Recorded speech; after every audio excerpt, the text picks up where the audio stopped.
Good evening all of you. मैं कोमल कुमारी आप लोगों के लिए लेकर आई हूँ क्लास 11 केमिस्ट्री का चैप्टर नंबर 2 का एमसीक्यू, जिसका नाम है परमाणु की संरचना।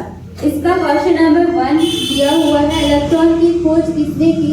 ऑप्शन नंबर ए है J Thomson, option number B है गोल्डस्टीन, ऑप्शन नंबर सी है जेम्स चैडविक और ऑप्शन नंबर डी है रदरफोर्ड।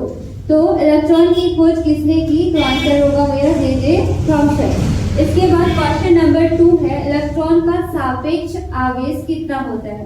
तो इलेक्ट्रॉन का सापेक्ष आवेश होता है इलेक्ट्रॉन जो कि एक ऋणात्मक कण है, ऋण उसका चार्ज होता है सापेक्ष आवेश -1 और प्रोटॉन का हो जाता है +1 और न्यूट्रॉन में कोई चार्ज नहीं होता है, वो होता है उदासीन, जिसका होता है 0। इसके बाद क्वेश्चन नंबर 3 है, निम्नलिखित में से कौन से कण परमाणु के नाभिक में उपस्थित होते हैं। तो हम लोगों को पता है कि किसी भी परमाणु में 3 प्रकार के कण होते हैं, एक है इलेक्ट्रॉन, प्रोटॉन और न्यूट्रॉन। तो ये कण कहाँ पे होता है, तो परमाणु के नाभिक में होता है प्रोटॉन और न्यूट्रॉन। और इसके अलावा जो तीसरा कण है इलेक्ट्रॉन, वो निश्चित कक्षा में इलेक्ट्रॉन के चारों ओर चक्कर लगाता है। तो परमाणु के नाभिक में पूछा है कौन सा कण होता है, तो इसका आंसर ऑप्शन देख लेते हैं। पहले ऑप्शन नंबर ए में दिया है इलेक्ट्रॉन और प्रोटॉन, तो नाभिक में इलेक्ट्रॉन नहीं होता, ऑप्शन नंबर ए नहीं होगा। बी नंबर में है प्रोटॉन और न्यूट्रॉन, तो हमारा आंसर हो जाएगा कि नाभिक में कौन सा कण होता है, प्रोटॉन और न्यूट्रॉन। इसके अलावा क्वेश्चन नंबर 4 है, कैथोड किरणें परवाह है। तो कैथोड किरणें किसकी परवाह है, तो वो है इलेक्ट्रॉन की, किसकी है, इलेक्ट्रॉन की। और केनाल किरणें किसकी परवाह है, तो वो है प्रोटॉन की। इसके अलावा 5 नंबर क्वेश्चन है, हाइड्रोजन परमाणु में कौन सा कण नहीं होता है। तो हम लोगों को पता है किसी भी परमाणु में 3 प्रकार का कण होता है, इलेक्ट्रॉन, प्रोटॉन और न्यूट्रॉन। लेकिन हाइड्रोजन एक ऐसा तत्व है जिसके परमाणु में एक कण नहीं होता है, वो कौन सा कण होगा, तो हाइड्रोजन में न्यूट्रॉन नहीं होता, हाइड्रोजन के परमाणु में न्यूट्रॉन नहीं होता है। इस वजह से हाइड्रोजन का परमाणु संख्या भी 1 होता है और परमाणु द्रव्यमान भी 1 होता है। तो ऑप्शन नंबर ए में है प्रोटॉन, ऑप्शन नंबर बी में है इलेक्ट्रॉन, ऑप्शन नंबर सी में है न्यूट्रॉन, ऑप्शन नंबर डी में है इनमें से कोई नहीं। तो हाइड्रोजन परमाणु में न्यूट्रॉन नहीं होता, सिर्फ और सिर्फ एक इलेक्ट्रॉन और एक होता है प्रोटॉन। इसके बाद 6 नंबर क्वेश्चन है, एक तत्व के परमाणु में 18 न्यूट्रॉन है और 17 प्रोटॉन है, तत्व का परमाणु द्रव्यमान क्या होगा। तो परमाणु द्रव्यमान बराबर क्या होता है, ये पहले पता होना चाहिए। परमाणु द्रव्यमान बराबर होता है प्रोटॉन की संख्या और प्लस होता है न्यूट्रॉन की संख्या। यानी कि परमाणु के नाभिक में जितना भी प्रोटॉन है और जितना भी न्यूट्रॉन है, दोनों को जोड़ने पे जो आएगा वही हो जाएगा मेरा परमाणु द्रव्यमान।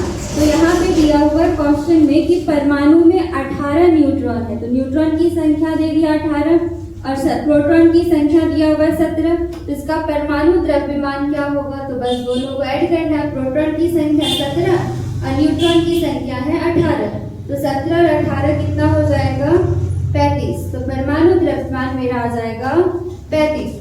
तो यहाँ पे ऑप्शन नंबर ए में है 35, ऑप्शन नंबर बी में है 17, ऑप्शन नंबर सी में है 18, ऑप्शन नंबर डी में है 1। तो हमारा आंसर होगा ऑप्शन नंबर ए 35। इसके अलावा और एक क्वेश्चन पूछा जाता है, परमाणु संख्या। एक है तुम्हारा परमाणु द्रव्यमान, दूसरा है परमाणु संख्या। तो परमाणु संख्या होता है, परमाणु संख्या बराबर होता है प्रोटॉन की संख्या।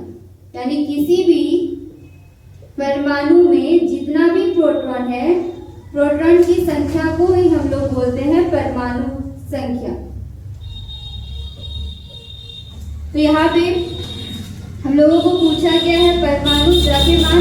तो परमाणु द्रव्यमान न्यूट्रॉन की संख्या और प्रोटॉन की संख्या को जोड़ करके निकालते हैं। और किसी भी उदासीन परमाणु में जितना प्रोटॉन की संख्या होता है उतना ही इलेक्ट्रॉन की संख्या होता है। चलो हम लोग क्वेश्चन नंबर 7 की ओर बढ़ते हैं। 7 नंबर में दिया हुआ है नाभिक, जिस है नाभिक, जिसका संकेत दिया हुआ है C, यानी कार्बन 6 और 13। नीचे लिखा हुआ होता है परमाणु संख्या, ऊपर लिखा हुआ था परमाणु द्रव्यमान। इसमें उपस्थित न्यूट्रॉनों की संख्या कितनी है? तो हम लोगों को पता है कि परमाणु संख्या, ये जो 13 और 6 दिया है, ये नीचे 6 क्या है? परमाणु संख्या। ऊपर वाला क्या दिया हुआ है? परमाणु द्रव्यमान। परमाणु द्रव्यमान। और हम लोग को पता है कि परमाणु की संख्या बराबर होता है प्रोटॉन की संख्या, और हम लोग को प्रोटॉन का संख्या पता है कितना है? 6। तो प्रोटॉन की संख्या पता है, कितना दिया हुआ है? 6। और हम लोग को निकालने क्या बोला है? न्यूट्रॉन की संख्या। तो न्यूट्रॉन की संख्या प्लस प्रोटॉन की संख्या बराबर होता है परमाणु द्रव्यमान, जो कि दिया हुआ है 13। यानी कि 6 प्लस n करेंगे तो कितना आएगा? 13। प्लस 6 से उधर जाएगा तो क्या हो जाएगा? -6, यानी 13 में 6 को माइनस कर देंगे तो कितना आ जाएगा? 7। अब हम लोग ऑप्शन नंबर देखते हैं। ऑप्शन नंबर ए में है 6 न्यूट्रॉन, ऑप्शन नंबर बी में क्या 7 न्यूट्रॉन होगा, सी में क्या 13 न्यूट्रॉन होगा, या डी में इनमें से कोई नहीं। तो हमारा आंसर क्या हो जाएगा? 7 न्यूट्रॉन। यहाँ पे बस देखना है कि 6 और यहाँ पे 13, बस 13 में 6 माइनस कर दोगे तो आ जाएगा न्यूट्रॉन की संख्या। अब है क्वेश्चन नंबर 8, परमाणु क्रमांक 17, यानी कि परमाणु संख्या दिया हुआ है 17 और परमाणु द्रव्यमान 35, और परमाणु द्रव्यमान दिया हुआ है 35 वाले परमाणु का पूर्ण प्रतीक क्या होगा? तो हम लोग को पता है कि कौन से परमाणु, यानी कि कौन से तत्व का परमाणु संख्या 17 होता है। तो यहाँ पे ऑप्शन में दिया हुआ है, क्या वो सल्फर का होता है, क्या वो आर्गन का होता है, क्या वो क्लोरीन का होता है, या इनमें से कोई नहीं। तो हमारा आंसर क्या हो जाएगा? क्लोरीन। क्लोरीन का होता है परमाणु संख्या 17, वही यहाँ पे दिया हुआ, उसका परमाणु द्रव्यमान कितना होता है? 35। इसके अलावा हमारा क्वेश्चन नंबर 9 है, निम्न में से कौन हाइड्रोजन का समस्थानिक नहीं है? तो समस्थानिक क्या होता है? समस्थानिक ऐसा जिसका परमाणु द्रव्यमान अलग होता है और परमाणु संख्या बराबर होता है।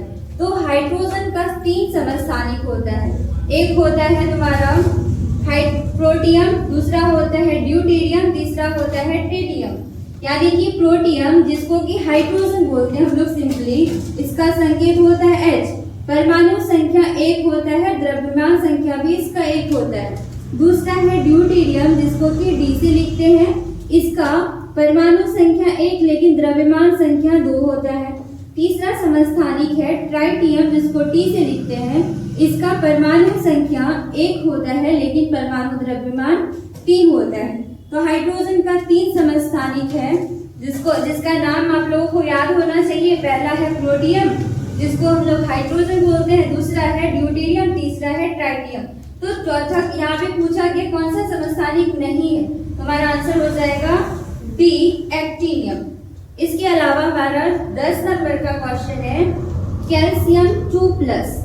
प्लस का मतलब आप लोग को पता होना चाहिए कि यहाँ पे 2 इलेक्ट्रॉन क्या है? कम है। यानी कि प्लस तभी दिया हुआ रहता है जब वहां से इलेक्ट्रॉन निकला हुआ होता है। 2+ का मतलब 2 इलेक्ट्रॉन बाहर निकला हुआ है।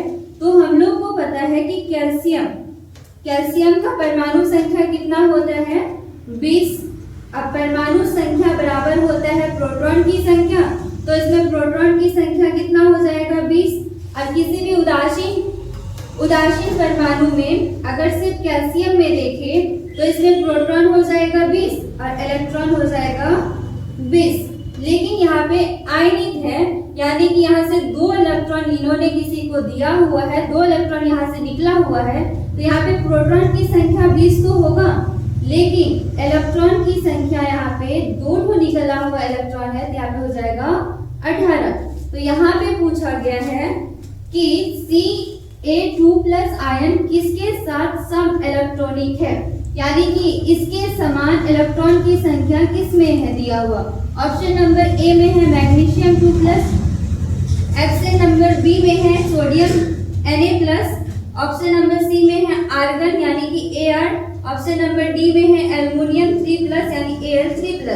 तो यहाँ पे देखना है कि किसमें कैल्शियम 2+ के समान इलेक्ट्रॉनों की संख्या है। तो कैल्शियम 2A+ के इलेक्ट्रॉनों की संख्या कितना है 18। अब यहाँ पे देखना है कि प्लस चार्ज का मतलब इलेक्ट्रॉन उसमें कम है, तो इसमें पहले इलेक्ट्रॉन कितना था 20 और 2+ चार्ज मतलब 2 इलेक्ट्रॉन यहाँ से निकला हुआ, तो 20 में 2 माइनस कर देंगे हो जाएगा 18। इसी तरीके से हम मैग्नीशियम में अगर सिंपली मैग्नीशियम परमाणु में देखें तो उसमें इलेक्ट्रॉनों की संख्या होता है, मैग्नीशियम का परमाणु संख्या होता है 12, तो इलेक्ट्रॉन की संख्या भी 12, प्रोटॉन की संख्या भी 12। लेकिन यहाँ पे 2+ मतलब 2 इलेक्ट्रॉन बाहर निकला हुआ है, तो 12 से ये कितना बन चुका है, इसमें इलेक्ट्रॉनों की संख्या हो जाएगी 10। इसके बाद सोडियम Na+, सोडियम में ऐसे सिंपली अगर उदासीन परमाणु सोडियम है तो उसमें इलेक्ट्रॉन का संख्या हो जाएगा 11, लेकिन यहाँ पे एक इलेक्ट्रॉन निकला हुआ है तो इसमें इलेक्ट्रॉनों की संख्या कितना है 10।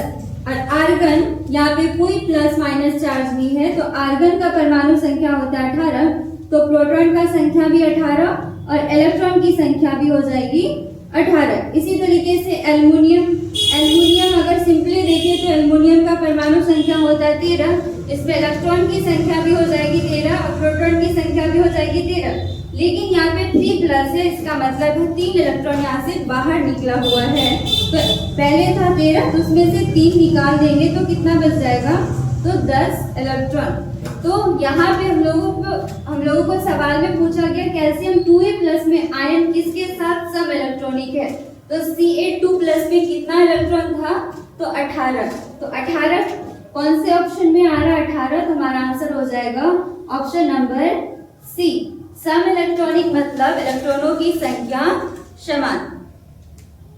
अब हम लोग चलते हैं क्वेश्चन नंबर 11 की ओर। क्वेश्चन नंबर 11 है मुख्य क्वांटम संख्याएं वर्णन करती है। ऑप्शन नंबर ए है कक्षा की ऊर्जा और आकार, ऑप्शन नंबर बी है इलेक्ट्रॉन का चक्रण, ऑप्शन नंबर सी है ऑर्बिटलों का अभिविन्यास, या ऑप्शन नंबर डी है इनमें से कोई नहीं। तो क्वांटम संख्या 4 प्रकार का होता है, उसमें से पहला प्रकार है मुख्य क्वांटम संख्या। मुख्य क्वांटम संख्या को हम लोग n से डिनोट करते हैं, और ये इलेक्ट्रॉन जो निश्चित कक्षा में जो चक्कर लगाता है नाभिक के चारों तरफ, जिसको कि हम लोग कोष बोलते हैं, उसके बारे यानी कक्षा, पहले वाले को k, दूसरे वाले को l, तीसरे वाले को m, इस तरीके से आगे बढ़ता है। तो n बराबर 1 यानी k कोष को ये प्रदर्शित करता है, m के लिए हो जाता है, l के लिए हो जाता है n बराबर 2, m के लिए हो जाता है n बराबर 3, इस तरीके से आगे बढ़ता है। तो यानी कि मुख्य क्वांटम संख्या यानी n का वैल्यू जितना ज्यादा होगा उतना बड़ा परमाणु का आकार होगा। तो हमारा आंसर होगा कक्षा की ऊर्जा और आकार के बारे में बताता है, यानी n का मान बढ़ेगा तो ऊर्जा बढ़ेगा, और n का मान बढ़ेगा तो आकार भी बढ़ेगा, यानी n समानुपाती होता है ऊर्जा के और n समानुपाती है आकार के। जितना ज्यादा n का मान होगा उतना ऊर्जा होगा, और जितना ज्यादा n का वैल्यू होगा उतना बड़ा आकार होगा। तो हमारा आंसर होगा कक्षा की ऊर्जा और आकार के बारे में बताता है। इसके बाद क्वेश्चन नंबर 12 है निम्नलिखित में से कौन ऑर्बिटल डब्ल्यू आकार का होता है। तो ऑर्बिटल के बारे में द्विगंशी क्वांटम संख्या में हम लोग पढ़ते हैं, जिसमें कि जिसको L से डिनोट करते हैं, और L बराबर 0 ये S के लिए होता है, L बराबर 1 ये P के लिए होता है, और L बराबर 2 ये D के लिए होता है, L बराबर 3 ये M के लिए होता है। तो ये उप कक्षा यानी SPDF को दर्शाता है। तो SPDF में पूछा गया है कि कौन सा का आकार डमरू शेप का होता है। तो S का आकार होता है गोलाकार, P का आकार होता है डंबल शेप का यानी डमरू आकार का, और D का आकार होता है डबल डंबल शेप का, और F का आकार कॉम्प्लेक्स होता है। तो यहाँ पे पूछा कि डमरू आकार का कौन सा हो जाएगा। तो ऑप्शन नंबर ए में है S, ऑप्शन नंबर बी में है P, ऑप्शन नंबर सी में है D, ऑप्शन नंबर डी में है F। हमारा आंसर कौन सा हो जाएगा, डमरू आकार का पूछा गया है तो वो यानी कि डंबल शेप का कौन सा हो जाएगा, P का। तो ऑप्शन नंबर बी सही है। 13 नंबर क्वेश्चन में है किसी कक्षा में उपस्थित इलेक्ट्रॉनों की अधिकतम संख्या होगी, यानी कि किसी भी कोर्स में जैसे KLM उसमें इलेक्ट्रॉनों की अधिकतम संख्या कितनी होगी ये पूछा गया है। तो इसके लिए फॉर्मूला होता है 2n स्क्वायर। n यहाँ पे क्या है, n इक्वल टू 1 2 3, यानी ये KLM को दर्शाता है। तो यहाँ पे पूछा गया है कि किसी भी कक्षा में उपस्थित इलेक्ट्रॉनों की अधिकतम संख्या कितना होगा। तो ऑप्शन नंबर ए में है n square, option number B में है 2n square, option number C में है 2n, ऑप्शन नंबर डी में है इनमें से कोई। तो हमारा आंसर कौन सा हो जाएगा, 2n स्क्वायर। इसके अलावा क्वेश्चन नंबर 14 में है n परमाणुओं के, क्वेश्चन नंबर 14 है नाइट्रोजन परमाणुओं के दूसरे कोष में इलेक्ट्रॉनों की संख्या कितनी है। तो सबसे पहले नाइट्रोजन का परमाणु संख्या कितना होता है, 7। इसका हम लोग करेंगे इलेक्ट्रॉनिक विन्यास, जो हो जाएगा 1s2 2s2 और 2p3। तो यहाँ पे दूसरे कोष में पूछा गया, ये हो गया पहला कोष, ये जो 1 दिखा रहा है ये कोषों की संख्या दिखा रहा है, यहाँ पे 2 यानी दूसरा कोष, यहाँ पे भी 2, ये दोनों दूसरे कोष में है यानी sp वाला दोनों। तो यहाँ पे पूछा गया दूसरे कोष में इलेक्ट्रॉन कितना है नाइट्रोजन का। तो यहाँ पे 3 इलेक्ट्रॉन, यहाँ पे 2 इलेक्ट्रॉन, तो टोटल हो गया 5 इलेक्ट्रॉन। तो ऑप्शन नंबर ए में है 4, ऑप्शन नंबर बी में है 5, ऑप्शन नंबर सी में है 3, ऑप्शन नंबर डी में है 7। हमारा आंसर कौन सा हो जाएगा, ऑप्शन नंबर बी 5। इसके अलावा क्वेश्चन नंबर 15 में पूछा गया है नियॉन का इलेक्ट्रॉनिक विन्यास क्या है। तो नियॉन जिसका परमाणु संख्या कितना होता है 10, तो इसका हम लोग इलेक्ट्रॉनिक विन्यास करेंगे, हो जाएगा 1s2 के बाद जाएगा 2s2, उसके बाद हो जाएगा 2p6, यानी कि टोटल इसके पास 10 इलेक्ट्रॉन है। पहले वाले कोष में 2 इलेक्ट्रॉन जाएगा, दूसरे वाले के 2s में 2 इलेक्ट्रॉन जाएगा, फिर दूसरे वाले में ही p कक्षा में 6 इलेक्ट्रॉन जाएगा, यानी टोटल हो गया 10 इलेक्ट्रॉन। तो ये इसका इलेक्ट्रॉनिक विन्यास हो गया था। अब हम लोग ऑप्शन देखते हैं।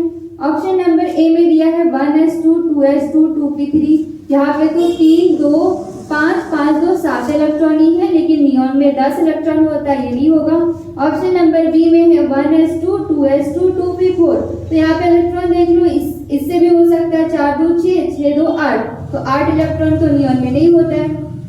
ऑप्शन नंबर सी में देखेंगे 1s2 2s2 2p5, तो यहाँ पे 2 2 4 और 4 और 5 9 हो जाएगा, 9 इलेक्ट्रॉन नहीं होता है नियॉन में, तो ऑप्शन नंबर सी भी नहीं होगा। ऑप्शन नंबर डी में देखेंगे तो हो जाएगा 1s2 2s2 2p6, यानी टोटल इलेक्ट्रॉन 6 2 8 8 2 10। हमारा आंसर कौन सा हो जाएगा, option number D 1s2 2s2 2p6। इसके अलावा क्वेश्चन नंबर 16 में दिया गया है आयन Na+, यहाँ पे सिर्फ सोडियम नहीं दिया है, सोडियम के ऊपर प्लस चार्ज है, मतलब एक इलेक्ट्रॉन वहां से निकला हुआ है। तो Na+ का इलेक्ट्रॉनिक विन्यास क्या होगा। तो सबसे पहले Na+ में इलेक्ट्रॉनों की संख्या कितना होगा वो देखना है। अगर उदासीन सोडियम है तो उसमें इलेक्ट्रॉन कितना होता है 11, और यहाँ से 1+ का मतलब 11 में से एक इलेक्ट्रॉन निकला हुआ, तो अभी इसके पास कितना इलेक्ट्रॉन है 10, तो इसके लिए इलेक्ट्रॉनिक विन्यास लिखना है। तो अभी ये देख सकते हो नियॉन के इक्वल है, तो सेम टू सेम उसी के बराबर हो जाएगा 1s2 2s2 2p6। तो अब हम लोग को ऑप्शन में देखते हैं, ऑप्शन में क्या दिया गया। ऑप्शन नंबर ए में है 1s2 2s2 2p6 3s1, ये नहीं होगा, 1s2 2s2 2p6। सी नंबर में है 1s2 2s2 2p5, D number है, इनमें से कोई नहीं। तो यहाँ पे अगर इलेक्ट्रॉन हम लोग गिनती करें तो उससे भी बना सकते हैं। यहाँ पे 2 4 4 6 10 10 से 11 जो कि सोडियम का होता है, और यहाँ तो Na+ दिया गया, Na का ये हो जाता है।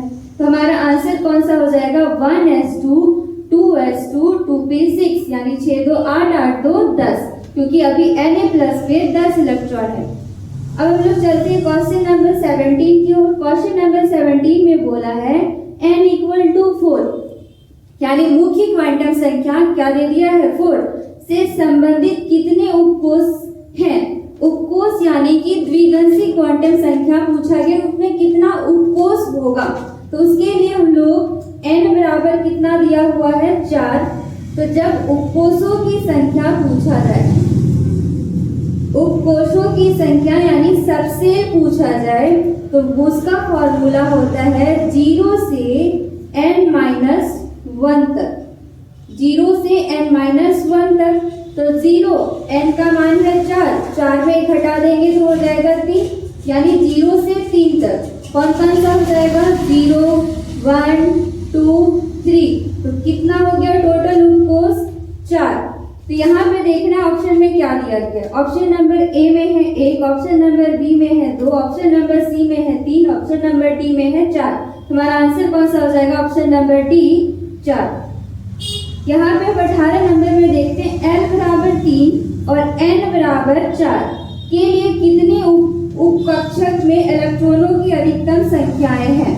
यानी सबसे पहले यहाँ पे देखना है क्या क्या दिया गया। L बराबर 3 दिया हुआ है, N बराबर 4 दिया हुआ है, यानी कि द्विगंशी क्वांटम संख्या दिया हुआ है, मुख्य क्वांटम संख्या दिया गया है। L बराबर 4 दिया हुआ है और N बराबर 3 दिया, L बराबर 3 और N बराबर 4 दिया हुआ है।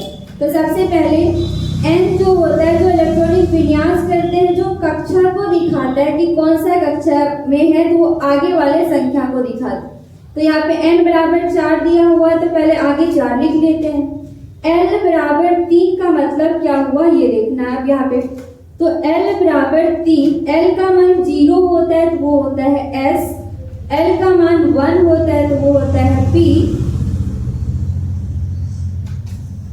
L बराबर 0 ये S को दर्शाता है, L बराबर 1 ये P को दर्शाता है, L बराबर 2 ये D को दर्शाता है, L बराबर 3 ये F को दर्शाता है। तो यहाँ पे N बराबर 4 दिया हुआ है तो आगे हो जाएगा 4, और L बराबर 3 दिया हुआ है तो L बराबर 3, इसका मतलब ये कौन सा ब्लॉक है F वाला है, यानी बात किसका किया जा रहा है 4F का।